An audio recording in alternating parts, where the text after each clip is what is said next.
Peace for Ukraine or Ukraine now. Russia, just go home. Xuân vừa về trên bãi cỏ non, gió xuân đưa lá vàng suối nguồn, hoa cười cùng tia nắng vàng son. To faithfully hide and take care of the books. Hide and take care of the books and archives of the order. Wow, to hide it. Huh. Must have been tough at that time too, hey? Yeah. Well, in some places I do have to hide my stuff too. Until recently even, you know. Like I don't leave all the books that belong to us all over in my living room or anywhere that people can come in and see immediately. I hide them somewhere. That's out of sight. I still do that. So if you happen to walk into my house, you see just a normal household. A bird person, picture, dog people, picture, family picture, whatever, you know. Very normal household. You don't see any holy signs of books or anything like that. Or maybe a Bible or something like that is harmless, but nothing from special from us. Eh? I also hide my identity wherever I live. I interact with neighbors the way you do, very friendly, humbly, and normally. So wherever I live, unless he already watch every Master TV by chance, he doesn't know me. Yeah, up to now it's like that. Everywhere I live, people don't know me. We are hiding it just to have peace, to continue to work, not to be afraid of anything. Suppose if all the neighbors come in and out of my house all the time, master this, master that, how am I going to even have time to work, you know? I have to be social all the time, drink tea with them every day. Yeah, then I will have no chance. And it will be then not the same anymore. I just like them as neighbors. Yeah, more natural. Because if I have to live among followers and disciples day in, day out, I don't know if I can bear it. Too much reverence, too much disciples and master stuff, you know. So sometimes to have a natural, normal environment is also very good for me. Also, it's just my nature like that. I don't just preach to everybody on the street or in my neighborhood. No, they know nothing. Yeah. Maybe I put the alternative living flyer somewhere, you know, near the mailbox, something like that, but no picture or anything. No every Master TV advertisement at my house. Yeah. Okay, now we continue. Many of them have in the very pain rebuked their enemies with the sharp sword of their word of truth. You understand that? If they have to say something, then they just use the true word, the true teaching. They probably tell them, I'm sorry, but meat is really not good. Yeah? It harms the environment. It kills the animal, people, and they want to live. Vegan is a better way of life. That probably they have to tell. If they have to. Yeah. That's the word of truth. They have to do that. They only kill with the sword of truth, not the physical sword. That's what it means. Yeah. They have then, to the great amazement of the bystanders, in a calm mind and joyful manner, given up the spirit in the firm belief and faith that their bodies shall decay, become dust, but that the souls are immortal and shall live eternally. They say that during the worldly life, the spirit is chained to the body like a prisoner in a cell. We don't know that, huh? During meditation, we fly, huh? Okay. Already tasting the heavenly bliss, it soars up to the bright kingdom of joy and peace. They agree that the pious spirits, previous to their admission into the joy of heaven, hover in space over the waters without being affected by rain, snow, cold, or heat.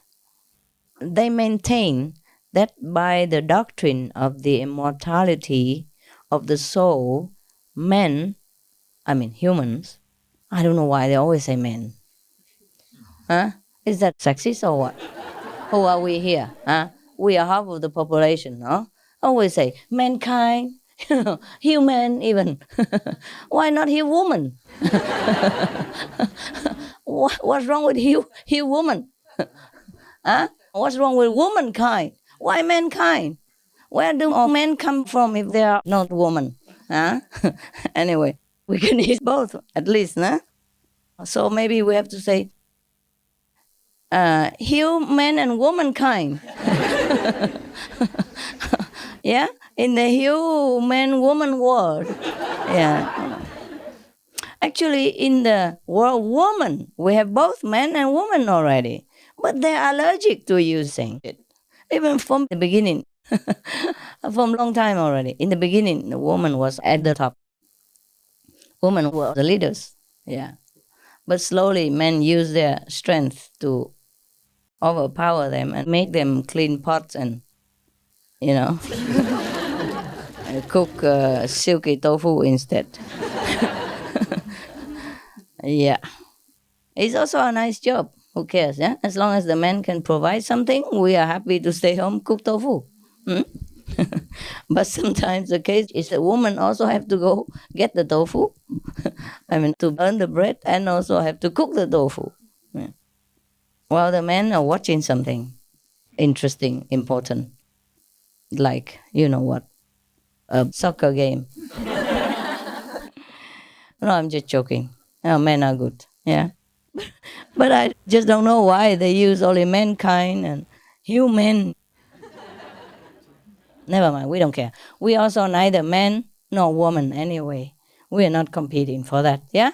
So men okay, woman okay, whatever. They maintain that by the doctrine of the immortality of the soul, men are promoted and encouraged to a virtuous life and shun vice. Many of the Essenes have often stepped forth among the people as prophets. Well, I'm not surprised. I have a lot of prophets here. They inform them of things to happen. Oh, these are seers, huh? After they practice for a while, they can see sometimes things happening, yeah. But often we keep quiet, huh? Only when necessary. I mostly don't predict anything, do I? Really, huh? Unless they ask, huh? Like they asked if the year 2000 is the end of the world or not. They asked a direct question. And I had to say no. I'm also under oath to tell the truth. So I had to say no, but I wouldn't just, go out and tell everybody, believe me, I see it. We live over, we live through, we live past 2000. I wouldn't do that. Okay. Sometimes I tell you, please beware, huh? Have to meditate more because it's a time of cleansing. And it's the truth I have to tell you. And you can see it yourself.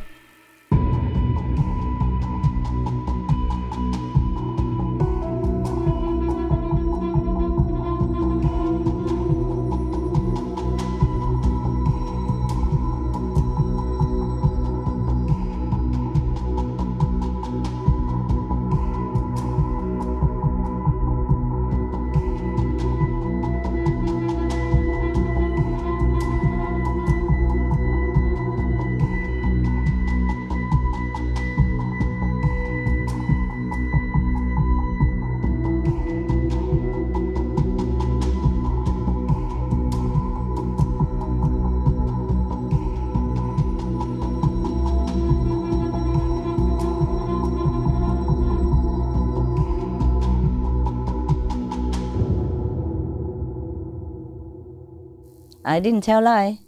The golden age is for golden people only. Sorry, it's not my law. It's the law of karma. It's just like the law of any nation. We cannot escape. The law of nations, sometimes we can escape. Sometimes the police turn a blind eye. Sometimes you can do it cleverly and you can escape somewhat. Or during your lifetime, maybe you can run away, you hide. But the law of the universe, you can't. Can nowhere to hide. The law of karma is very precise. It's to the minutest detail, to a breath of a hair. Now, it is easier for these holy men again? Didn't they, didn't they have any woman in their order? What's wrong with you guys? Are you all men here, by the way? No, huh? Okay, never mind. We forget. We don't argue with this terminology. Okay. These holy men, yeah, often they only say holy men, huh? I mean, not just here, no? We often hear holy men, huh? We never hear holy woman. Oh, it's not fair. Well, thank God I'm a woman for a change. So that you can say you belong to a holy sisterhood. If we are holy, who cares? Anyway, it's easier for these holy men to prophesy as they, from their earliest infancy, study nature and the doctrine of the divine. They are instructed in goodly books and the writings of the prophets, and grow in wisdom and purity of heart. Their presages often came true, and this increased their esteem with the people as holy men and prophets. You see, in here, they mention that there are many prophets. It's not just one prophet. Yeah? Okay. So we have to understand that whoever reach the level of a certain spiritual height, then they can be called prophets. A prophet is a messenger of the holy doctrine. A prophet is supposed to mean the messenger of God. And there's not always one, sometimes more. But prophets, they have, of course, different levels. Some prophets are the direct contact with God, and some prophets are a little bit lesser level, but still they are prophets. If they go and spread the truth teaching, and if in their heart they are also holy and have a certain high level of spiritual attainment, then these are probably being called prophets in this order. In our time, there may be also some prophets already among you, although you don't feel like that and you don't see yourself as thus, but it's okay like that. So that's good for your ego that you don't even see yourself like that. Yeah, the more you practice, the more you don't see yourself as anything really. You know it, but it's no big deal to you. Yeah? Just like after you graduate a long time as a medical doctor, you don't always feel proud or you don't even think of it anymore, right? Oh, that's the way it is. It's become natural. In spiritual practice also, yeah? The higher you go, the more nothing you feel. You don't feel holy, you don't feel that you are special, you don't feel you're higher than anyone else. You just know it, but you don't feel anything special. Understand me? Yes. You just know it, definitely, that you are better than before, that you're higher than you were before, and that, of course, you are better than many of your other brothers and sisters who don't study the same spiritual elevation method. You know it only, but you don't feel arrogant about it. Yeah? That's correct. Is that so? Yes. Yeah. I know that because it's the same here. How I can talk with confidence because it's the same experience. Yeah, between us, we all feel the same. Có một đàn em bé ngoài đê hát câu y tơ đón xuân